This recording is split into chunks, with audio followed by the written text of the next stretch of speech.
Salut tout le monde, c'est Adanimal. Aujourd'hui on se retrouve pour une nouvelle vidéo dans laquelle je voulais vous parler d'un truc que je trouve juste énorme. C'est pas mal connu en Amérique et dans d'autres pays anglophones, mais en France, c'est pas trop encore ça. Il y a 2-3 mecs qui connaissent vite fait, mais pas plus. Il s'agit en fait d'un prototype de smartphone entièrement personnalisable. C'est un projet inspiré de Phoneblocks, ça s'appelle le projet Ara, et selon moi, c'est le futur. Vraiment. Le concept est ultra simple. En gros, vous avez une base sur laquelle vous allez glisser vous-même les composants que vous voulez mettre sur votre téléphone. Batterie, appareil photo, fonction Bluetooth, etc. Là, comme ça, on dirait juste un vieux smartphone en kit que vous allez monter une seule fois, et puis après...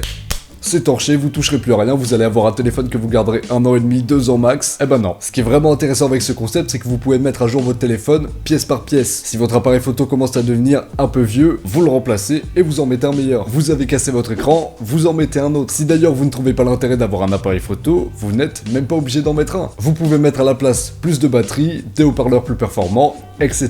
Les composants de votre téléphone sont modulables, mais les couleurs aussi. Chaque composant peut avoir une couleur différente et il me semble même que vous pouvez choisir des illustrations à mettre dessus. Votre pote n'aura jamais le même téléphone que vous. Le but du projet, c'est de ne pas avoir à remplacer son téléphone tous les 2, 4, 6 mois parce qu'il vous convient plus sur un aspect. Vous ne vous adapterez plus à votre téléphone, mais le téléphone s'adaptera à vous. Ce qui est intéressant aussi, c'est que vous pouvez choisir vos pièces en fonction de votre budget. Vous pouvez très bien démarrer avec une configuration à 200, 300 euros et au fur et à mesure payer un peu plus. Mettre des petits diamants par-ci par-là, tranquillement.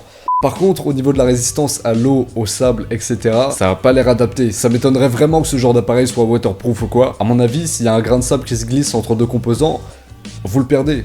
Et vous le rachetez, parce que voilà. Pour l'instant, ça reste un projet de Google, donc on n'est pas vraiment sûr que ça puisse sortir, même si ça a l'air de plus en plus concret. J'espère que ce projet va pas tomber à l'abandon, parce que ça a l'air vraiment intéressant. Enfin, moi, je suis intéressé. Après voilà. Il y a quelques rumeurs qui disent que ça sortirait en décembre 2016, mais il y a eu les mêmes rumeurs l'année d'avant qui disaient que ça allait sortir en décembre 2015. Du coup, on n'a pas de réelle date de sortie, ni même de prix, donc bon, on attend. J'espère que ce genre de vidéo vous plaît parce que j'aimerais bien continuer à vous faire découvrir des inventions, des objets nouveaux ou juste des trucs que je trouve cool. En attendant les prochaines vidéos, moi je vous dis salut à tous, ciao! Mais en pouce bleu.